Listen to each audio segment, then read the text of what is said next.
You're listening to the WB Download, coming to you from Wheel & Builder's showroom in Studio 1C. We are a podcast centered around building custom homes, the customer experience of building a custom home, and a really entertaining listen from many great guests and interviews that may or may not have anything to do with building. I'm excited to share with you their voice and their stories that will enhance your idea of the custom builder world.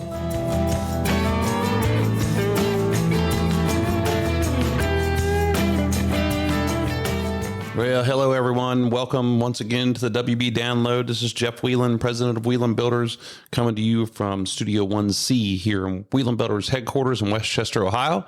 Man, today is Tuesday, December the 12th, and we're nearing the end of the year. And I just want to say happy December. And as we approach Christmas and the holidays, it just gives us a different feel around here. And like I said, I always say, I wish I could somehow or another make it Christmas all year long, because around Christmas time, our hearts are a little bit bigger. We're reaching out to friends, trying to get together with them. We're a little bit more giving than we normally are. Our church is more fired up than what it normally is. And there's a lot of things happening. And it's like, man, it happens once a year, which was what makes it great. But how can we make this happen all year long? That would be so much better. So, hey, like I said, welcome. Today's Tuesday, December 12th. It's in Ohio, Southwest Ohio here. I always think about December as just snowy, cold. Felt like when I was a kid, it started snowing in late November and didn't stop until March. Nowadays, like today, it's 49, 50 degrees, be 28, 29 degrees at night. And we've had a lot of rain here lately, which kind of got it upside down. We needed this rain a long time ago, but now we're getting into December, so we'll take it. But yeah, that's what's happening. Sort of some things that are happening with Wheel & Builders right now, and some exciting things that I want to talk about. Number one is Robin Hauser, our designer that's here on staff, does all of the customers' selections and handles so much more organizing. We always say that we use the plans as just merely a suggestion, and we just build the house with whatever Robin tells us to. And so she's been here 10 years. And this is her 10-year anniversary with Wheel & Builders, and that's a big deal. Specifically to me, it's a big deal because she does a great job, and she's very loyal to us, and we've trained her, and how I hired her and to what she's come today makes me proud, makes her proud, and just our customers love her. So congratulations to her, and thank you, Robin, for being here. Another thing is we just hired a new sales assistant, and her name is Alicia Beaver, and Alicia has been here for about 3 weeks now, and she's killing it. I mean, she's, one thing I'll tell you about her is that this never has happened to me. She gets here before I do in the office, or right about the same time as I do. And that, like I said, that never happens. So it's kind of odd. I usually have this place to myself for a couple hours in the morning, but which I'm fine with it, because she's getting after it. She's determined, and she's doing a great job and super organized. So welcome to Alicia. Something else I did over the weekend here was celebrated my birthday. I just turned 49 here on Saturday, and we blew it out by having a basketball game at 8:00 at night on Saturday night, playing against Kings. And so that's the way we do it as you get older. And what are you going to do? I'm getting old. It's not like I go out and blow it out for a week or something like that. And if this is the way I choose to spend my time with my boys on the team, my kids, my wife, and the other parents, well, then that's nothing's going to make me happier right now, because it was a lot of fun. So yeah, that's a big day. 49 next year coming in. Next year we probably blow it out, turn 50, just because, not for any specific reason, but it's a milestone birthday. I told you that every week, every time we come on here, I'll give you an update about Home Rama here at Wheel & Builders. And we are setting trusses right now.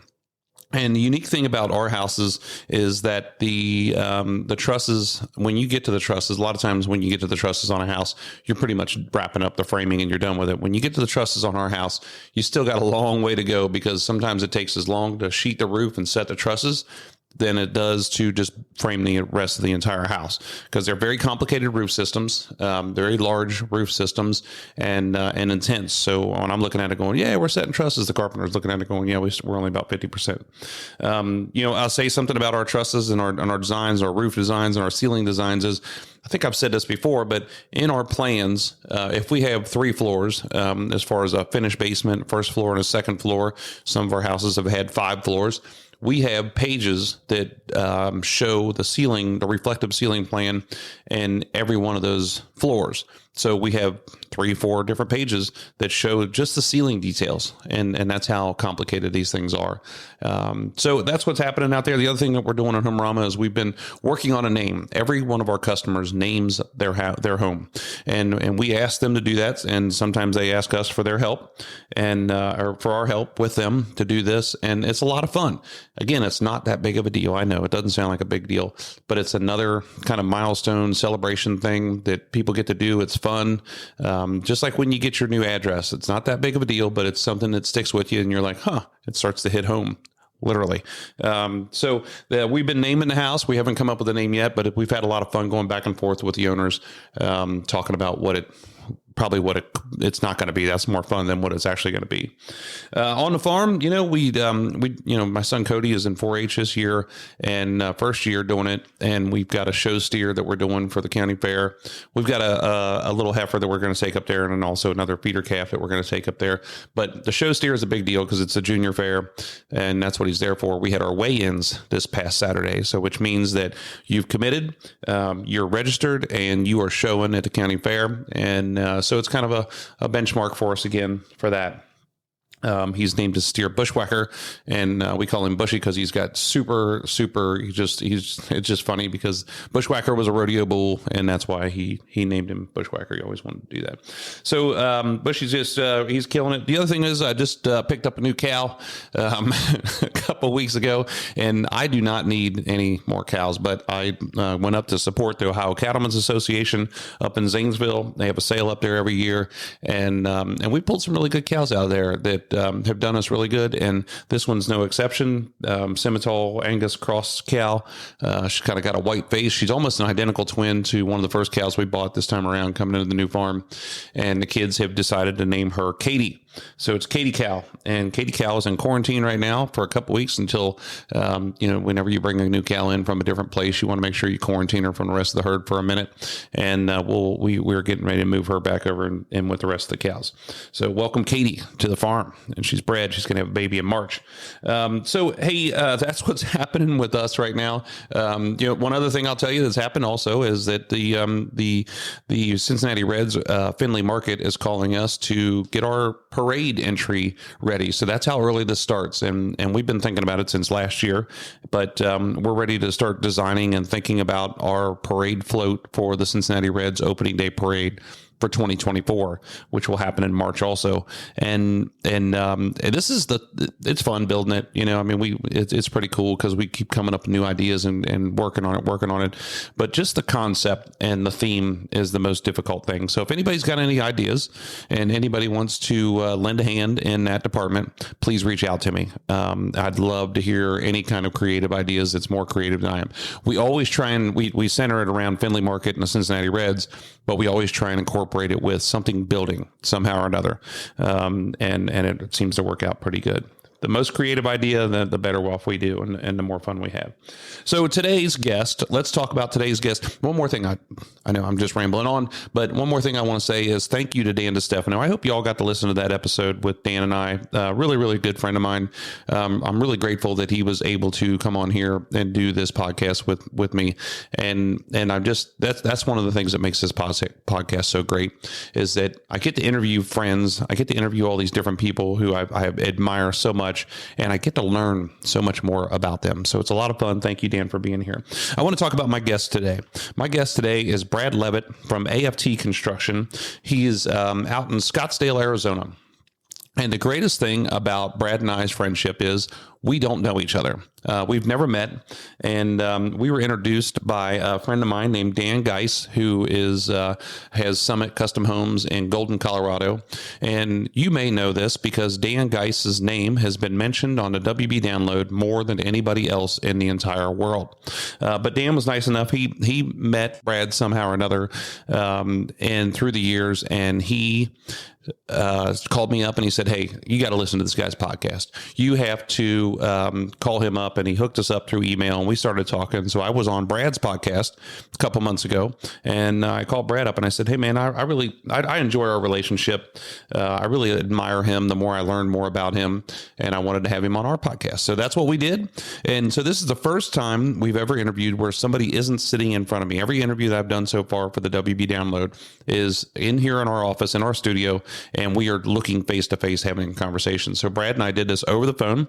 We patched it into our board here, and it went really well, I think. So it was pre-recorded, and I really hope you guys learn it. I hope you guys go over to his podcast, Brad Leavitt, AFT Construction Podcast, and listen to him, because he's built for some really cool people. He's got some really cool people that are on his podcast that just do some amazing things, and so I'm hoping you're going to learn more about him. So hey, here it is, Brad Leavitt, AFT Construction on WB Download. Welcome, Brad.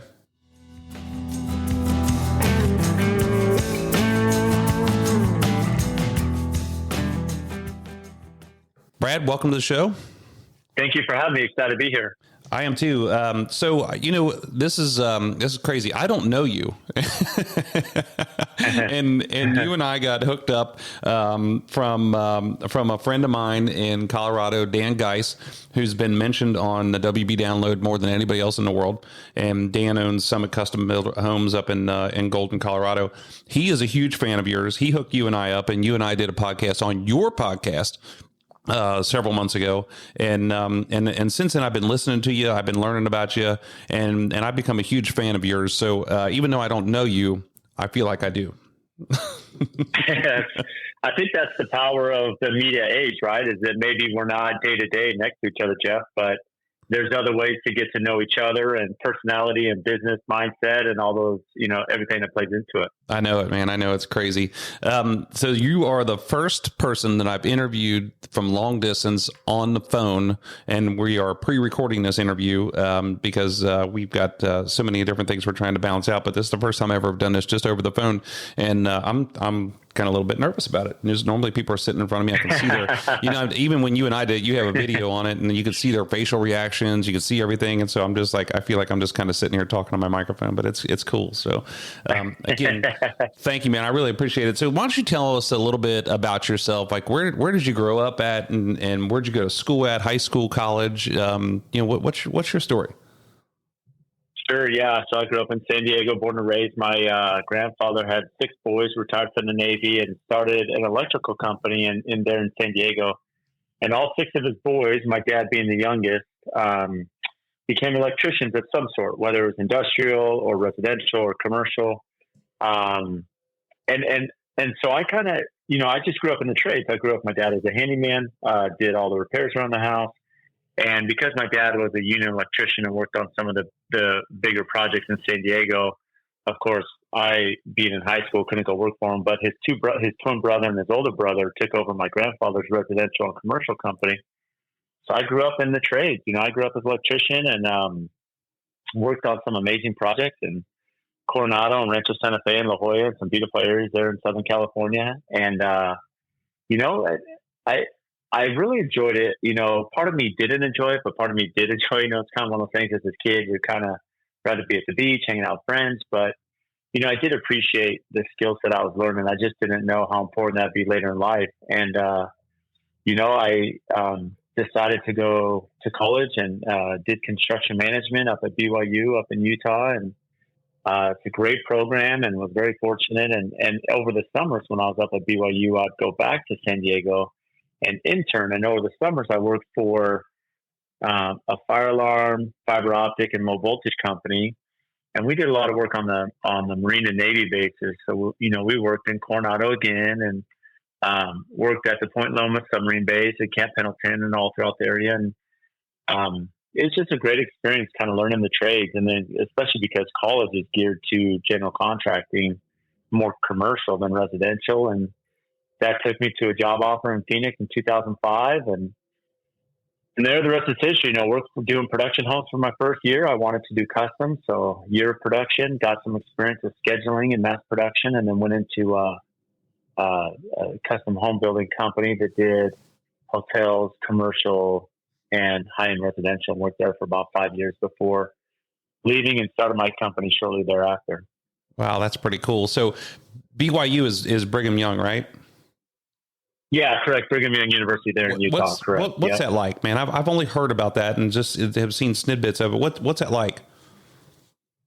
Yeah, it's a religious school, right? So you probably similar to some other religious schools in the country where you're required to take some religious classes, but overall, it's a highly academic school. It's a very competitive school. Really tough. A lot of smart kids. Not many of them party, so you have to really be on your game, when it comes to schooling. And most of them show up pretty focused, haven't studied for the exam, so it's very competitive, and it was tough. I will say my first couple years there was very challenging. I think most people, in your high school, because you referenced this in the beginning, I went to high school, it was a pretty big high school in San Diego, ultra competitive when it came to sports, very good high school. And, but you go to college and call it the best of the best. You're in these rooms of 20, 30 kids that were all top of their class. And it's just kind of a unique experience to prepare you for, how much you have to work in life. The things just aren't handed to you. I think some people may be gifted more than others, whether it be athletics or intelligence or, just academic acumen, if you will. But at the end of the day, those that put in the work and the effort behind the scenes are the ones that truly excel. That's for sure. So what drove you there? Did you have a pastor that drove you there, or did you have your parents, or what drove you to go to school there? That's a really good question. So I grew up LDS or Mormon, as some people know, and I actually did a mission. So right after high school, before college, I actually lived in Argentina for 2 years. So I did a ecclesiastical mission, if you will, went down there and, served the people of Argentina for 2 years and learned Spanish, which was super helpful, right, in our industry. So lived in Argentina and got to know the culture. And, looking back now, it's funny. I think every young adult, whether it's Peace Corps, whether it's military, whether it's religious, should go live abroad. I just think mentally, culturally, there's just a lot of perspective when you live outside of the U.S. and have a different understanding to way of life. And not only for what we have here, I think that is a big component that I think many of us don't understand the opportunity that is here in the U.S.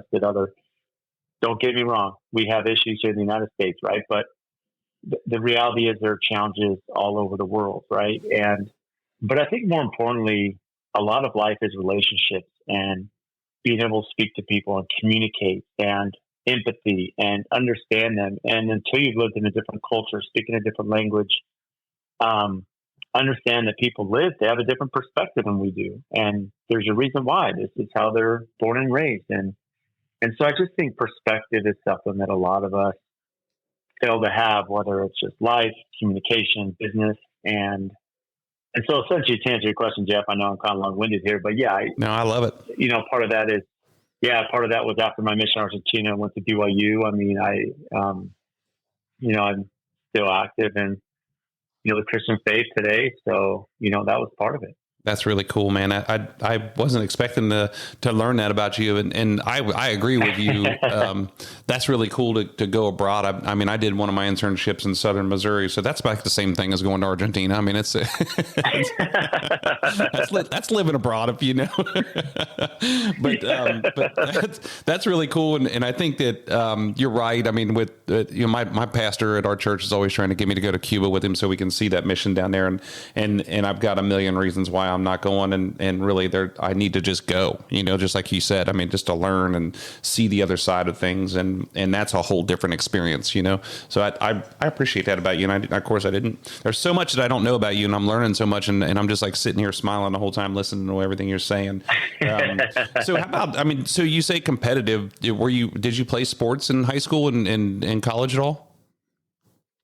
Yeah, good question. So I was a little undersized to be out. Now I'm 6'2" and a little bit more mature, I guess, when it comes to athletics. As I've gotten older, but at the time in high school, I hit a growth spurt really late. Part of it is my mom put me in school really early on. The oldest of 6 kids, and to be honest, she laughs about it today. But anyone that spent a lot of time with me, I'm pretty hyper guy, I guess. I'm pretty busy. I stay active, and I think that's a reflection of all the different aspects of business I have going now. But even as a kid, I think my mom at 4 was ready to kick me out. So she kicked me out to kindergarten. So my senior year, I was 16.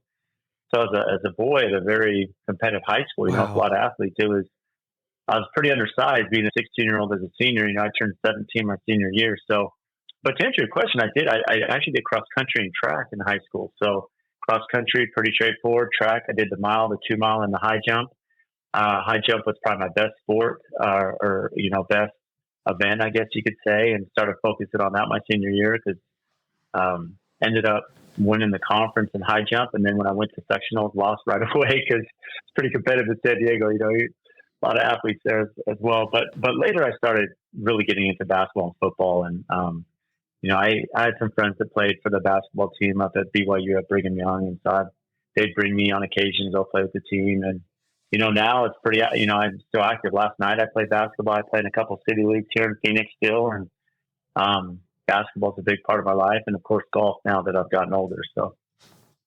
That's we all tend to have a tendency to lean towards golf at some point. I don't know why we do it, but we do. So that's one of 6 kids, and you're 16 years old as a senior in high school. Man, you're like the next Doogie Howser and of everything. So I don't know if you know I don't know how old you are, but I don't know Doogie Howser. I do know Doogie Howser. I do know. That was my age. We're probably the same age. Yeah, I'm 49. I'll be 49 here in a couple of weeks, and yeah. So man, growing up I thought maybe you grew up in Arizona, but if you grew up in San Diego, and you and I are a million miles apart. I'm in Ohio, and you're in San Diego, so I have no idea what it's like down there. And the only thing I know about San Diego is the Padres and the zoo. And so what was it like to grow out there? Was it warm all the time? Is it beaches? Is it big city life? What's it like in San Diego to grow up out there? Yeah, it's funny. It's changed a lot, but I'll say when I grew up there in the 90s, I'm 43. I was born in 80, graduated high school in 98. It was the best. Like, honestly, as a kid growing up in San Diego in the 90s, it was just a great time to be there. This is pre-cell phones, pre-pagers even. We didn't have emails back then. And so it's just, our home was 7 miles from downtown San Diego. We were essentially 10 minutes from the zoo. And the beach is 15 minutes away. I mean, heck, you could see Mexico, Tijuana from our house, right? As you're driving down the hill to our house. So it's just culturally and opportunity, just growing up with friends, it's just easy. When you don't have a lot of money as a kid, you drive to the beach and you hang out, you have a bonfire, and you couldn't think of a better place to grow up, right, as a kid. And so I loved it. Part of me now being in Arizona, I miss that. I know California's changed quite a bit over the last few years, and it's gotten incredibly expensive. It wasn't that case back in the early 90s, that you could actually afford to. I mean, when I was driving in high school, gas was $1 a gallon, Yeah. Probably 80, 90 cents throughout the country. I mean, it wasn't that much more, whereas today, everything's incredibly expensive there. So. Yeah, everything is more expensive. So I had a guest on this show a couple of weeks ago that he said, in your life, there is always someone who believes in you more than you believed in yourself. So I was hit home really hard with me with that, realizing that there's so many people who have seen something in me and have given me the benefit of the doubt, who put up with me through the years and showed me so much grace. How about you? I mean, you're such a driven person. Who was the most influential person in your life? And can you think of those people who had more faith in you than you did in yourself?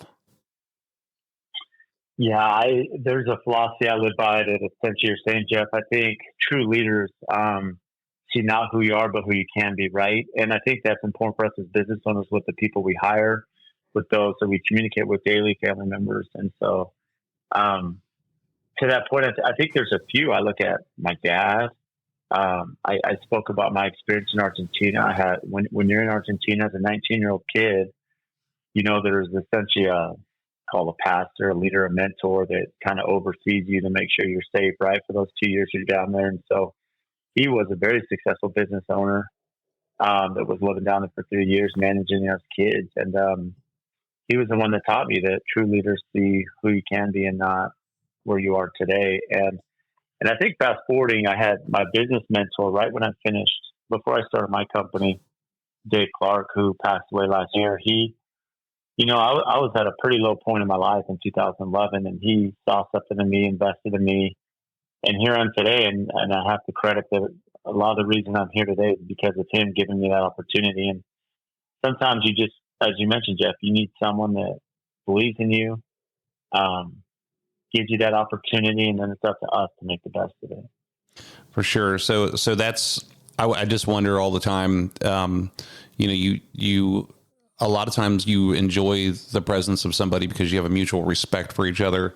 And in the moment when you have somebody that's guiding your life, you may not realize it until later on, and looking back on it, and you're like, wow, that was a big step. That was really nice of that person. So, bringing us up to today. So are you married? You have some kids? What do you got going on in your life right now?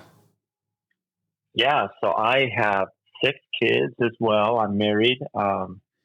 And we have 5 girls, 1 boy. My Wow. oldest daughter is 19, almost 20. And then we have a senior in high school, a 17-year-old, a 14-year-old freshman, and then a 10-year-old daughter who's in 4th grade, 8-year-old son, the only boy, who's in 2nd grade, and the 6-year-old daughter in 1st grade. So we're pretty busy from, out of high school down to elementary school. Man, and that boy is going to be the best dressed, most respectful person in the world after being raised by all y'all and as all of his sisters, and that's going to be pretty cool for him. It's funny you say that. He is good dressed. Yeah. So does your wife work in the business, or do you have any other family that works in your business? Yeah. So my wife is actually an interior designer by trade. So she's designed a few of the projects we've worked on. Truth be told, we're actually we're going to be announcing soon, but for you on this podcast, Jeff, we're building our first home, which is kind of a model home for AFT Construction. And so she's full in design mode for our personal home. It'll be a showpiece for our clients as we take them through to the level that we build at AFT. And but yeah, we have a project right now that she's designing for a client who actually plays for the Arizona Cardinals in the NFL. And yeah, it's pretty fun working with her. And other than that, my kids, most of them are in school still. We'll see what direction they take. My oldest daughter, what's really nice about Arizona, they have a trade school in high school. So kids they can do construction, they can do architecture, they can do nursing school. But since she was little, wanted to do, hair coloring, hair extensions, and she did cosmetology in high school, graduated fully licensed, and works at one of the top salons here in town. It's a pretty well-known salon nationally, actually. People flying from all over to do their hair extensions and hair coloring. So she's super excited, and it's been fun to see her, excel there. So That's really cool. I mean, you and I had talked before. I mean, I coach the kids in basketball and football and baseball, and then our kids and everybody's like, do you want your kids to take over this business? And I said, I really don't care if they do or not.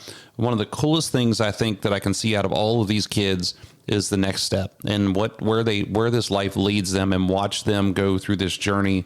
And to hear that story about your daughter is just so cool, because man, I mean, the kids have the world wide open to them, and they can make any decision they want at that age, and just send them off. And it's just to see them take steps like that is really neat. Yeah. And I'm with you, Jeff. I mean, it's, we work really hard, and, we try to balance work and life and all those things. And hopefully, we're there for the kids. We support them. They love them. And to the same point, there's this fine balance where you're hoping that they can kind of take off on their own, and, and it's fun to see that when they actually do, right? It's pretty neat. As I tell everybody, the game changer for me is when they got to sit in the front seat, of the truck, because when they're in the back seat, and you're still having good conversations, but and of course they jump up in the front seat a little earlier than what they're supposed to, and it's like we're rebels without a cause riding around in a truck. But all of a sudden now you're riding with a buddy, and you start having these conversations, and you learn so much more about them. And I don't know, that's my philosophy on it anyway. It's pretty cool. Yeah, I agree. So you've got this this construction company out in Scottsdale, Arizona, called AFT Construction, and tell us a little bit about your company, what you guys do, what's AFT stand for, and how did you, man? Let's talk about your journey and how you got there. Yeah, so we are a resident. We do commercial too. So we're essentially a general contractor in the Phoenix area, but based in Scottsdale. And AFT stands for A Finer Touch Construction. And so the company started in March of 2013. Pretty humble beginnings, like most companies. Trying to figure out, business development, how to get projects, how to get qualified for some of these. And although I had a lot of experience, we were chasing anything we could get. The recession was still very prevalent in Phoenix in 2013. It was a really soft market. And so remodels, bathrooms, additions, guest houses, decks. Anything we could do, we would do, bid on. We did some small commercial. We did like a hair salon. We did like a pet daycare, where people drop off their pets for long extended vacations. There's a Christian church down here that we did a remodel for them at their office space. So anything we could do, we did. And we kind of had the vision. I think it's really important with marketing to understand kind of the goal of the company. And so we always had a goal of where we wanted to be in the direction we were going. And we always marketed to that. So we may have been doing a small kitchen, but we'd advertise it as if it was, the full home.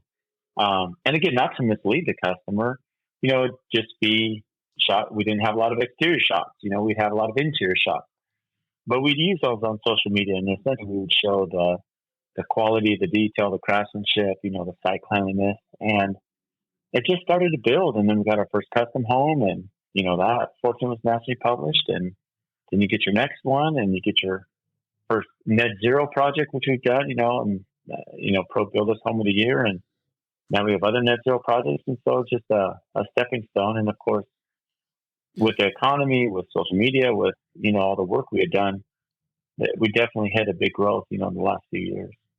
It sounds like that. And you have a clientele that is, it's unbelievable. It's a who's who in who you can build for. Just anytime I listen to your podcast or and see some different things you've done, how did you get to? I don't want you to reveal all your secrets, but it seems like you're, because I think about this. I was talking to a younger guy at the Home Builders Association one day, and he's like, I'm going to do this and I'm going to do that, and I'm going over here, and here's my plan, and he's going on and on and on, and I'm watching him and listening to him talk, and I'm sitting over here thinking, I'm trying to hold the wheels on the bus from falling off, and this dude's going 100 miles an hour, and I'm like proud of him, but scared for him at the same time.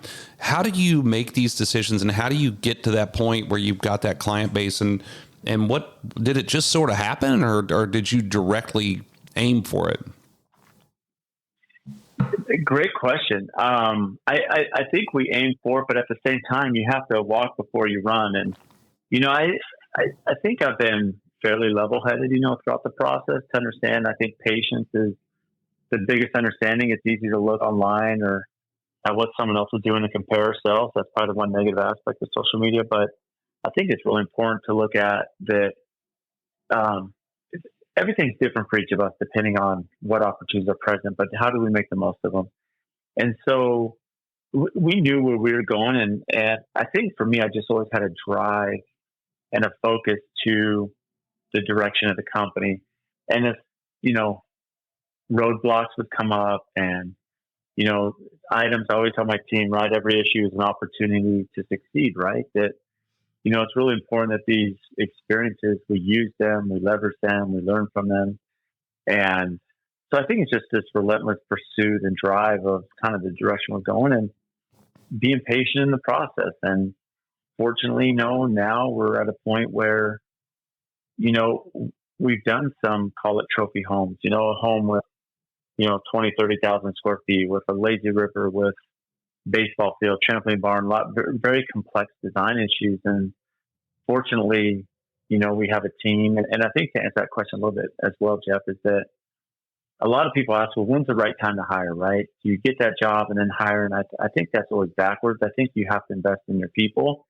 And there's some risk there, no doubt. But I've always found that investing in really good people that are highly skilled, and we're very fortunate with our retention, that we have very competent and capable, and I would say the best in the industry working for us. And so because of that, when we interview and we meet with clients, essentially we have that resume and the people, and it gives confidence to that luxury clientele where they're willing to hire us because they know that we'll perform at the end of the day.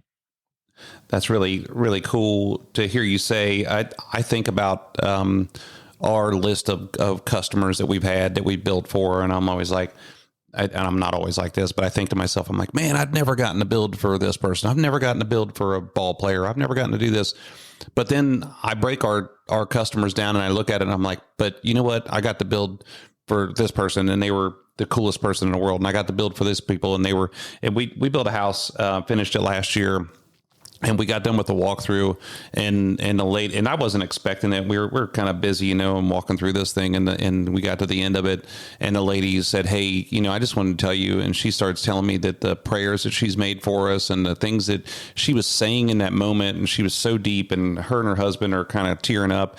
And I'm like sitting there thinking to myself, I don't care if I built a President of the United States house, this is the coolest moment in my time right now, is to finish this house with these folks right here. So I think that you have that same passion with you, just and you're so entangled into the process in the house, and to have a high end client like that, I'm sure that's really cool.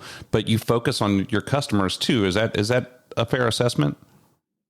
It is a fair assessment because at the end of the day, right, it's that client experience. And, a goal of ours, probably similar to you, I mean, the reason we do what we do is to see that enjoyment from the customer and that gratitude, and see them move into their dream home, right, that they've probably worked their entire life to do. And to be part of that, it's just incredible to see something that's thought of on paper and now it's executed in, 3D real life, right? It's tangible. And, but to that point, I think any successful company should never be stagnant.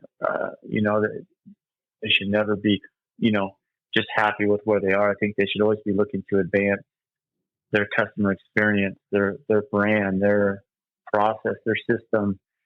And relentlessly, that's something we try to do every day as a company. It's just be better today than we were yesterday. I mean, we have to. And I know that clients building with us today will have a much better experience than they did 3 years ago and 5 years ago. And we'll continue to do that. It's just a matter of time. Absolutely. Absolutely. Chip Ganassi from F1 Racing and NASCAR Racing always says he asks 1% more out of everybody every day, every minute, every year.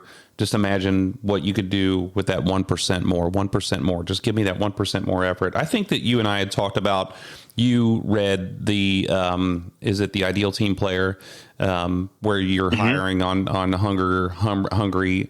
hungry, humble, and smart. Is that, do you still follow that philosophy? I do. Yeah. Cause I think, at the end of the day, it doesn't matter how talented, how knowledgeable, how educated an employee is. If they're a culture killer, it just kills your brand. It kills the motivation.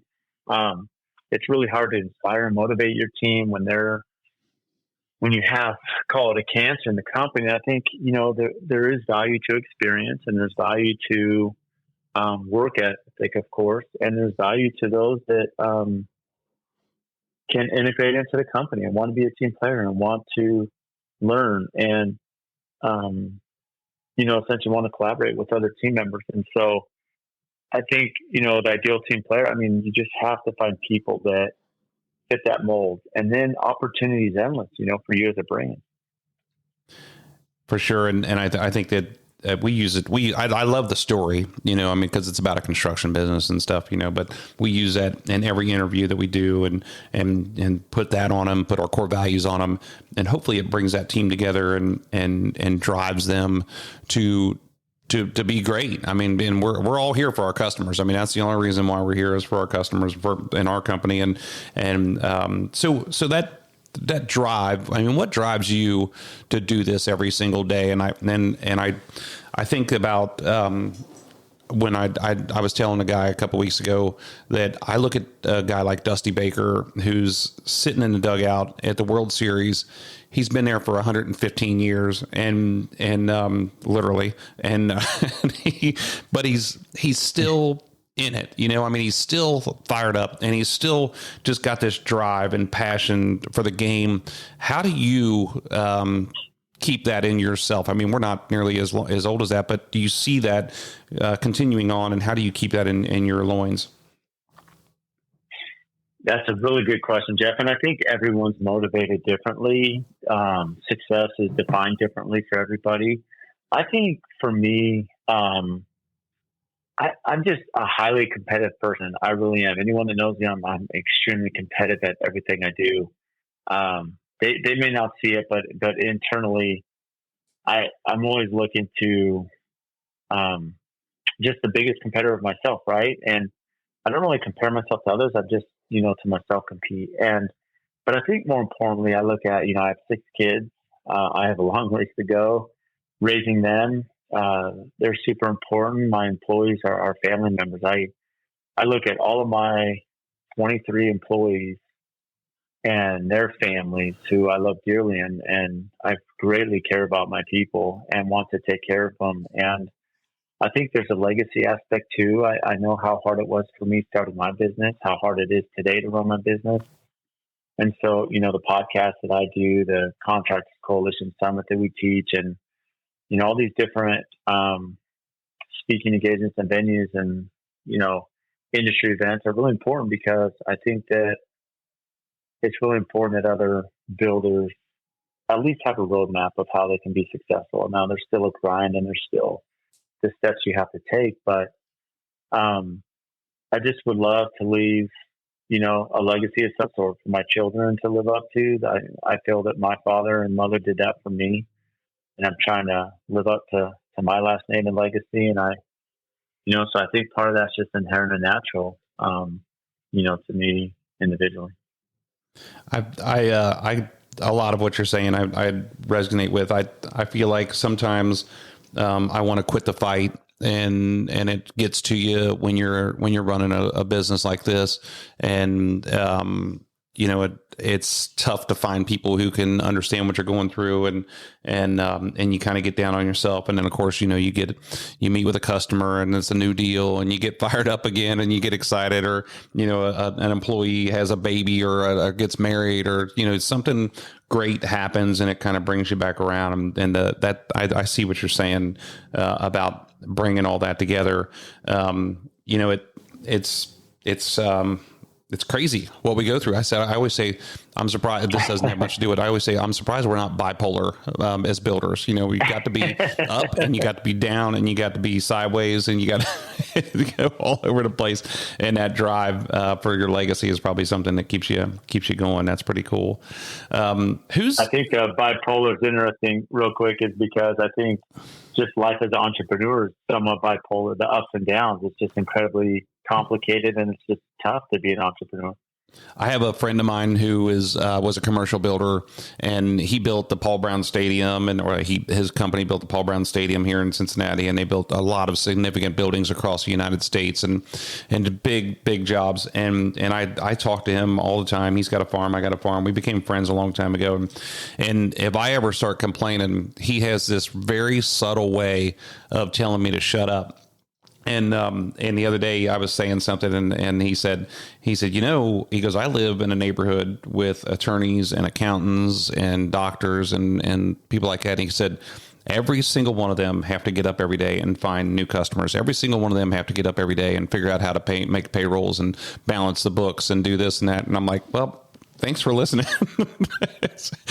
But he's right. We're not the only ones that feel this way. And I think that a lot of business owners probably go through the same thing. Yeah, absolutely. I couldn't agree more. Are you allowed to say who's the most famous person you've ever built for? Oh yeah. Good question. So, we've built for quite a few, but I would say most recently someone that a lot of people know would be Hassan Reddick. So Hassan Reddick, who is now playing for the Eagles and had some big plays last night in the Monday Night Football Chief and Eagle games. So Hassan was my neighbor down here, and we built for him, and he became a good friend. In fact, I mentioned I play a lot of basketball, so I'd bring Hassan with me to play basketball and, morning ball and some night ball that we'd play, and he'd bring a couple of his Cardinal friends, and currently my wife's designing DJ Humphrey's house, who's the left tackle for the Arizona Cardinals. So it's been fun. We've been fortunate to, and I don't think I could share this one, but we're going to be building for a player of Major League Baseball here soon. We're actually in design right now. Oh, that's cool. That one's a little bit more confidential, but it's fun, and fortunately we work for a lot of clients, that they're just great people, and they're like us, they want to hire a good company. They want them to be trustworthy. They want them to perform, all the things that we're hoping for. That's cool. That's really cool. My son is a huge Chiefs fan, and I've always been a Mahomes fan. I just think he's unbelievable dude and an unbelievable quarterback. So he took it hard last night, and so the game is over, and he's he takes it hard because he knows everybody in town here is going to rip on him for being a Chiefs fan and not a Bengals fan. And so I told him last night before he went to bed, I said, what you ought to do is wear your jersey and everything Chiefs tomorrow and let these people know that you're still a fan no matter what. And it's like it changed his attitude. So this morning I go out to his room and man, he's decked out. Yeah. He's got his jersey on and he's going to school, and I was so proud of him. That's made me think about that. That's when you amazing. Said that about the Eagles last night. They killed it. I mean, they wanted it more than they did. Well, hey, the Chiefs had a chance. They had that play at the end, that it all comes down to plays, right? Just in life. I mean, it comes down to those little decisions, and little things can turn, quickly. 100%. And they had a million chances, actually. I mean, there was a bunch of them that just the guys were just struggling. But I think about I'm a NASCAR fan, and so I think about Jimmy Johnson's crew, and they were talking about Chad Canals, his crew chief, was talking about one year when they didn't make the points to get into the final championship round, and they're like talking about that one single race that it came down to, and Chad Johnson came back and said, I'm not looking at that race. I'm looking at the first race of the season when we had an opportunity to score points here, and the second race of the season when we had an opportunity to score points there. We didn't wait until the last minute to screw this up. We screwed it up all year long, and we had the opportunity to capitalize on that. And I think that I look at that so much, and when we're building these houses, because it's such a long run to get to the end, and if our customer is feeling some pains or some frustration, I look back at that and say, here's where we started with this. Here's where we could have done this. Here's where we could have done this. We need to improve this every single time. And I feel like you probably feel the same way. Do you ever have any kind of, I get these weird philosophies and I start talking and people are like, what's wrong with you? Where do you come from? Do you pay attention to things like that? Like I do? I do. In fact, to your point, I think there's a lot of that. That's why I love sports so much. I think there's so much crossover to life, to business from sports. And, it's easy to be upset with a play call or, a bad play that happens. But as you mentioned, there's, 90 of them. Are we optimizing? No one's going to be perfect in all 90, offensive plays, maybe or 70 plays. But are you maximizing the 66 of the 70, right? And what's interesting, I think a lot of it comes down to mentality. I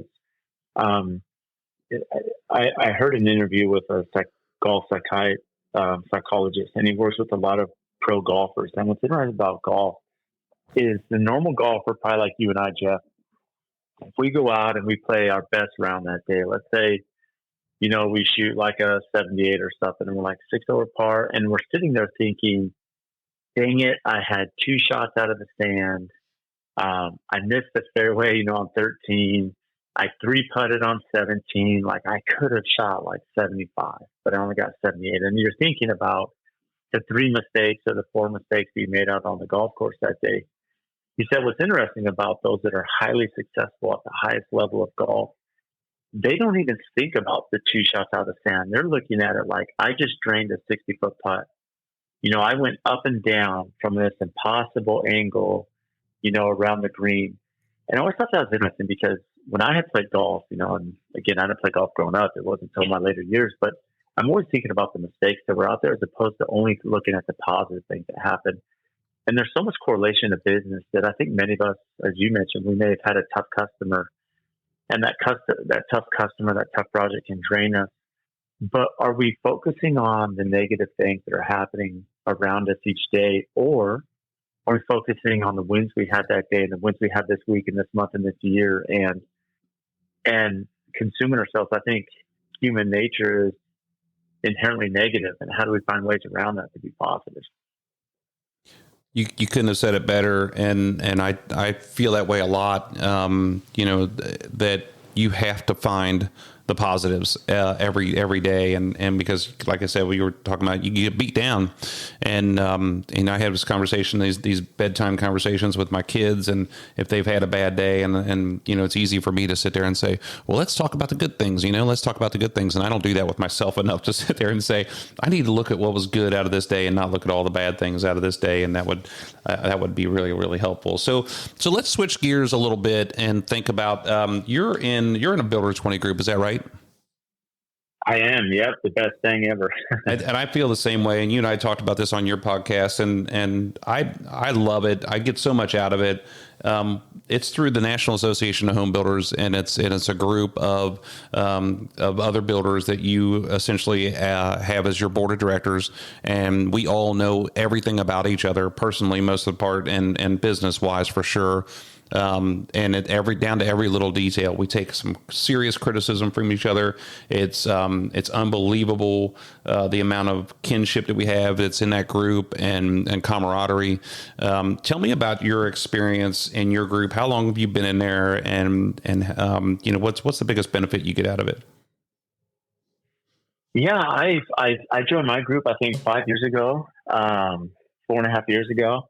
And I feel super blessed to be in the group. I think that there were some struggles that I had just as a young business, lack of understanding and information. And so the Builder 20, from not just the camaraderie, not just the accountability, but I think you're surrounded with like-minded people that truly care about you, your business, as well as theirs. And in different markets, they can give you different insight and understanding. I know the first meeting I went to, Bruce, who's in our group, Bruce Williamson, and he's been building for like 45 years. And I was speaking about, I've been trying to get my SOP, my operating procedures, built. And he sends me a live Word doc of 170 pages of what he's built for the last 40 years of how to build a house. And that information is just incredible, right? And I just think there's a lot of perks from just having someone sit across from you telling you, hey, Brad, you're doing this wrong. You're not charging enough here. You're maybe here's this that you could handle it differently. Here's, this tax strategy, whatever it is. And there's just a lot of value when you're there with a big group of like-minded people that are doing the same business as you day to day. It's so important to have that body to be able to understand if you. A lot of times you're out here, you feel like you're on your own. I mean, am I charging the right things? Am I doing this right? And it's not just about the craftsmanship of things that you're doing. It's about the actual business part of it, that and learning how to handle employees and understanding culture, and just so many, like you said, the standard operating procedures. And we had a similar every meeting we have similar instances like that, where somebody says, "Man, I'm having trouble over here," and so another guy in a group out of Washington might say, "Hey, I've got a form for that. Here, let me share it with the group." And it's just so helpful. And all of this comes down to all of us just wanting to do better, is what I can see out of our group. And do you feel like your group is the same way? Yeah, and they're so good about that. And again, we're pretty unique in that the group that I was invited to join, they're actually the first group that started. The Hammers was the first one that started, I believe, in '94, and they helped formulate the first few. So we have some original founding members that have been involved, in building from day one and setting up the original Builder 20. And so there's just a unique, it's unique being in a room with so many smart people that just have answers. Someone in that room can have an answer to any question that any of us have. And it's it's really cool because you can, but you can't. You can't do that locally because you don't want everybody to know everything that you do here and then your competitors. And I have all my friends are in the Home Builders Association, not all of them, but the majority of my friends are in the Home Builders Association. And we talk, but we don't share that much, and you can't just because of I don't know, just maybe you could, you just don't want to do it. But when you get on this group with across the United States, there's rules to it. You can't be within a certain distance from another builder that's going to be in your group, and you just share openly.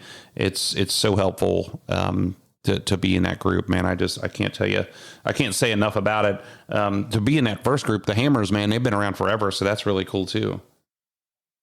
Yeah, that's amazing, and I think that's part of it. Is we're at a point now where we have some incredibly savvy business owners, and then a lot of them, their kids are taking over. So we have a few generations that are now, when their parents started the group, they were 1 or 2 years old, and here they are now, 30 years later. It's pretty amazing to see these 30-year-olds.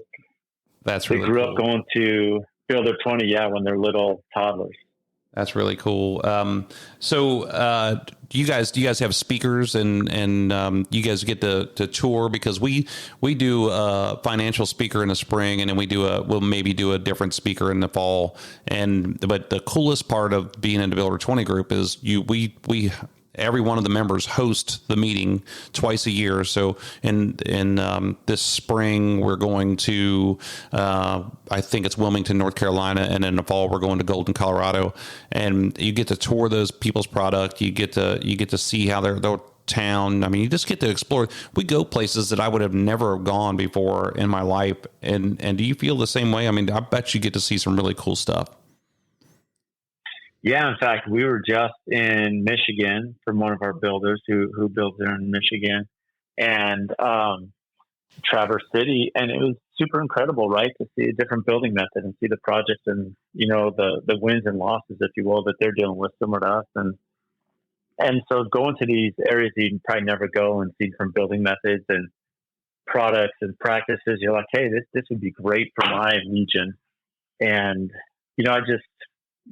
it's such a big part, right? And it's such a lonely business as an entrepreneur, as a business owner. Construction is so tough that it's really nice to be together, whether it's commiserate or, find wins. I mean, I think it's both sides of the spectrum, right? But it's just essentially a good therapy session at times. That's amazing in Michigan. Coming from Ohio State, the Ohio State University, we just think that Michigan sucks, and all of a sudden, all of a sudden we go up there, and because we have a builder in our group from Michigan, and he's in Petoskey, and he's up on the lake, and we get up there, and I don't know, maybe I was there when I was a kid, but I had no idea. It is one of the most fantastic places on earth, and it's beautiful, and the houses that they're building up there are insane, and I just loved it. I loved every minute of it, and just like what you're saying, I mean, just in Traverse City, and I'm always like, who made it here and was like, I'm going to dump all my money here, or some of those people, it's like a quarter of their money. Well, you got a big game coming up this weekend, and Harbaugh's sitting on the sideline, not on the sideline. So I know it. It'll be interesting. If you do the history of that game, and why we're ever rivals, and it's kind of funny just to see the whole thing come together and see how crazy people go over it. But we want to see some good football, Yeah, well, one day I'll get to Michigan Ohio State game. That's bucket list for sure. Yeah, for sure. And I don't think it matters where you're at. If either game, I think it's crazy. If you're in Michigan or if you're in Columbus. But so let's talk about your podcast. You have this podcast, and it's an incredible podcast. I've been listening to it. I got in touch with you through, like I said before, Dan Geis, who started listening to your podcast, and then I think he was in town one day and called you up, and you dropped everything and came over and picked him and his guys up and took him out on a tour, and just a little bit how I met you. But your podcast is a big deal. What made you want to start a podcast, and how did you get started into it, and what's your story with this? Yeah, so it's interesting. I enjoy conversing with people, and I enjoy educating myself, speaking to successful business owners. You know, it helps us become successful. I think when you surround yourself with really smart people, you have no choice but to absorb that information. And so the podcast is kind of a quick insight. I didn't fully understand that when starting the podcast. It was more like, hey, I've had some amazing clients. I've had some amazing contacts. You know, let's do this. And at the time when I started 4.5 years ago, you know, I just probably similar to you, Jeff. Like, I wanted to start a podcast where people would go on and just get some nuggets. You know, they'd listen to the guests, and I was hoping to extract, you know, 3, 4, 5 items that they could go back and take. And it just kind of took off. You know, it's kind of slow. I think for the first year, I produced my own podcast, like most of us, and then was able to get enough of an audience where I could get some sponsors to help with production and make it more official. And here we are 4.5 years later. And really the podcast, you know, has this really strong element of construction and design and architecture, but overall it's really catered to entrepreneurship, and it's catered to business and marketing and all the things we deal with a business owner. So I think it's, you know, there's a lot of cross branding to other industries, not just us in construction. I was going to say, you know, you're so, first of all, your podcast is AFT Construction, the Brad Leavitt podcast. Is that correct? Yeah, yep, exactly. And you're right. It was the AFT Construction podcast for 4 years, almost 4.5. And just about a month ago, we rebranded it to the Brad Leavitt podcast. And part of that reason is because even though we have our, a construction element, you know, so much of it is, you know, entrepreneurship. And so that's why we rebranded it. Yeah, I feel the same way. I mean, I like to start talking, and we talk a little bit about building, but I'm really just getting to know people on here and learning so much more about them. And you know, so it's not necessarily centered around building, but I was just going to say that too about your podcast. You have a wide array of guests on there, and you also have many like heavy hitters on there, or what we call here in the Midwest, famous people in Scottsdale. You guys call them neighbors. So what, so you've had, I get a kick out of it. I mean, you know, just some of the people you have on there, and it's like, you're just friends with them, and I get starstruck, I guess, about different things. But, you know, what drives you to continue to do this? Because I think I've said this to you before. It's a lot of work to just doing the podcast is fun and interviewing people and talking to people, but putting the topics together, putting the questions together, and thinking about all these things and scheduling the times to do it. Do you have people to manage it for you, and what drives you to do this, and what kind of time and where do you get your content at for it? Yeah, so I do all the bookings, but I have a team, Motif Media, behind me, and they do all of. So essentially, I go on, I book the guests, I do the recording, but then on the backside, they're downloading the audio, they're editing the audio, they're creating little clips for me, and they're broadcasting it on the website, bradleavitt.com, and then of course, which goes to my AFT Construction website. And but the guest bookings, yeah, I mean, we've been super fortunate. I mean, I've had, you know, professional athletes from MLB, NHL, NFL, UFC, you know, NBA, and even guests that aren't maybe his big name, but like Jeremy Andrews, who started Traeger Grills, right? Or purchased the company and rebranded it. And, you know, Shay from Cedar McGee, and Stan Socks, and, you know, so many different executives and CEOs that have built incredible companies, and just a wealth of information. There's just so much information out there that is applicable to us as builders. Absolutely. And I have a whole team of people like that too. Her name is Leanne Matthews, and that's as far as we go. We have a little board, and we put this stuff together and at last minute. But I'd love to get to that point. I mean, you've got the sponsorship and everything like that, and it's so awesome to see your successes in this. Do you find, because this is what happens to me, is that you search into what you're trying to find out about these people, and then you get into the podcast, and it opens up into this unbelievable conversation where you learn so much about the people. They get to tell their story, and then you just kind of like become fans of them in the middle of the podcast. Does that happen to you? Always. Yeah, I do research, and then the minute I start talking to them, it goes a totally different direction. I'm like, well, okay, here we go. And it's totally different than I ever thought it would be. Yep. How many followers do you guys have? For the podcast or just social media? I'd say for the podcast. For the podcast, we typically get, I I think the last time I checked, I think we're 17,000 downloads a month. So on average, it's about 3,500 a week, or so. Let me think. I did the math right now. 8,500 is like 4,200 a week. Wow. Or so. So we're about 17,000 a month. So. When does your podcast come out?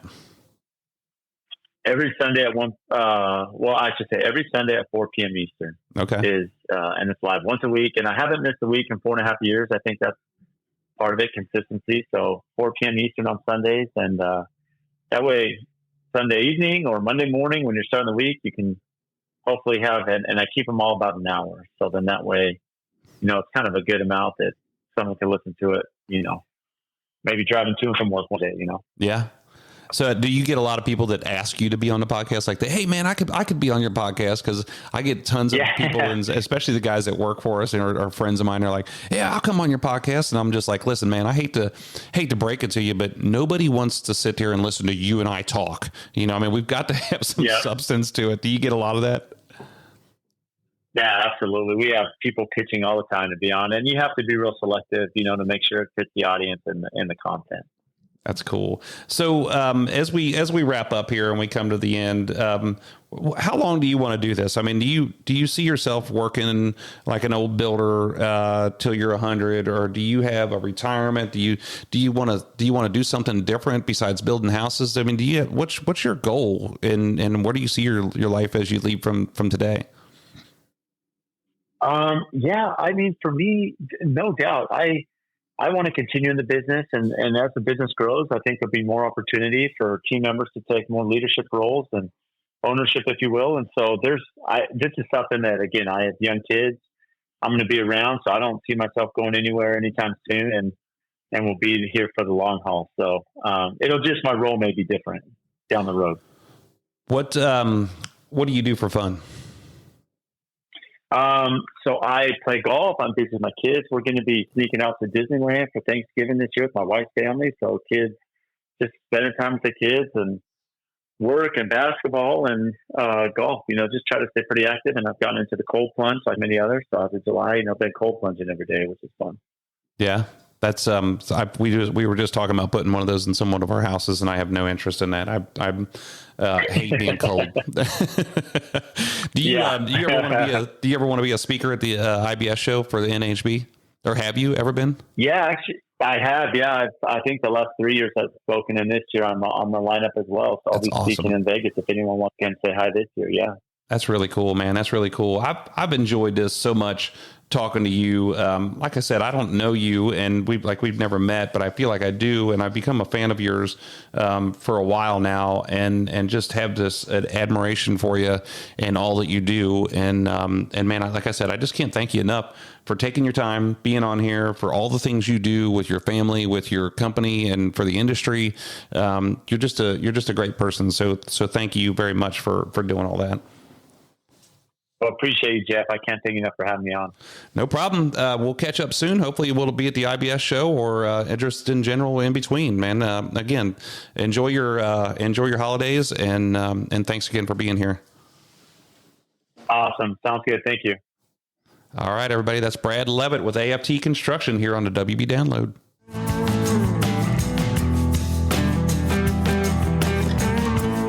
All right, everybody.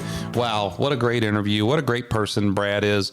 I hope you guys really enjoyed that interview as much as I did anyway. Like I said, I don't know Brad. I've never met him in person, but doing this interview and doing the interview I did with him, I feel like I'm learning more about this guy, and I've already had a huge admiration and respect for him.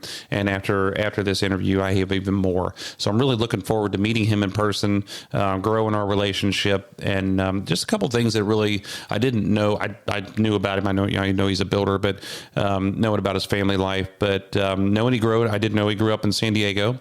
That sounds like it's pretty cool. He grew up in the industry, but the BYU deal and the living life abroad just shows me it connects the circle, right? I mean, because the dude is so driven, and he's such a smart guy, and he just gets after it all the time and is very disciplined. Those things make sense to me now, that he would go to a school like that, and he would be living abroad, and he would be learning so much on his own out there. Just really man, it just builds my respect for him even more. So, man, thank you, Brad, for being on here. I know you're busy. I know you got a lot of stuff going on, and take time out of your day to be here on a WB Download with me meant so much to me and still means so much to me. And I'm really looking forward to meeting you and hanging out with you someday. So Brad Leavitt with AFT Construction out of Scottsdale, Arizona, here on the WB Download. Thank you again, Brad. I appreciate it so much. I want to thank the audience for tuning in and listening to this podcast. I hope you guys will jump over and listen to Brad's podcast. Look him up. It's I think he said he changed the name to Brad Leavitt Podcast, but it was AFT Construction, and just get to listen to some of the things he's done on there. It's really, really cool. And I just want to remind you guys that our next episode will be our last episode of the year. This is our first full year doing this podcast, and it's really cool getting to know these people, getting to interview them, and just getting to come out to you guys and talk to you about all the things construction and things that go on in my life. I've enjoyed it. We come out on the second and fourth Tuesdays of every month. Don't forget to subscribe to the WB Download wherever you get your podcast needs. And if you want to be part of the conversation, be a guest on the show, send questions or complain to me, you can email me at wbdownload@wielandbuilders.com. That's wbdownload@wielandbuilders.com. And if you want to check us out at wielandbuilders.com, see all the cool houses that we build and all the things that going on here in our company. And hopefully you guys will enjoy that as much as I do. Even when I show these pictures to people when I'm selling houses to them, I enjoy looking at our website. So I hope you do too. Check us out, wielandbuilders.com, WIELAND builders.com. And we'll be coming to you here in a couple weeks for our final episode, everybody. I hope you're enjoying this holiday season, and Merry Christmas to you all, and enjoy every minute of every day. I'm Jeff Whelan here on the WB Download.